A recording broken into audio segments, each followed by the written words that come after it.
What's your take on the if it fits your macros? Then is that something that is just outside external appearance versus internal appearance? That's like if you hit your carbs, your proteins, your fats, like it doesn't matter what you're putting in. Like each calorie is a calorie. You know what I'm saying? Oh yeah, yeah. I hear what you're saying. No, obviously a calorie is not a calorie, right? So you can take calories from broccoli, or you can take calories from M&Ms. If you consume 2,000 calories of those, can have completely two different effects on your body, right?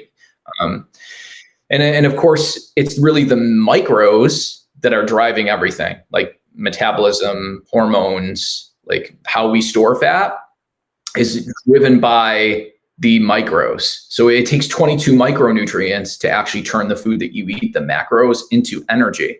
Whoa. So you can hit all the macros you want, but if you're not getting all the good micros, you're not going to produce ATP that well. You're not going to produce hormones. Insulin levels could increase, et cetera. Oh, well, that's interesting. What are some of those major micros that need to be focused on? I think this is a thing not a lot of people talk about.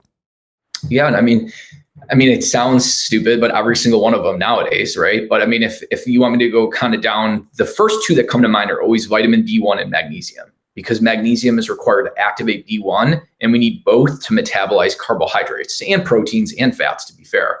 And so many things deplete us of magnesium and vitamin B1.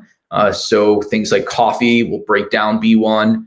You want to space out B vitamins away from coffee or tea by about 2 to 3 hours, because they can break down the vitamins and then decrease their absorption. Copper is another mineral that most of us aren't getting. It's the most depleted mineral actually in crops, is copper. And you only get copper in a few different foods like oysters, shellfish, and liver. Most people aren't consuming those. So copper is another kind of missing mineral. But I mean, manganese is another one that a lot of people aren't getting, and that's good for blood glucose. Here's what's interesting. So a lot of us suffer from type 2 diabetes, and we've known since about 1950 that if you give someone all the vitamins and minerals, but you just withhold vitamin B1, that will induce diabetic glucose curves within 2 or 3 months. So you can induce diabetes simply by withholding one vitamin B1. And you can also do that by withholding magnesium, vitamin C, chromium. So all these things kind of play an effect.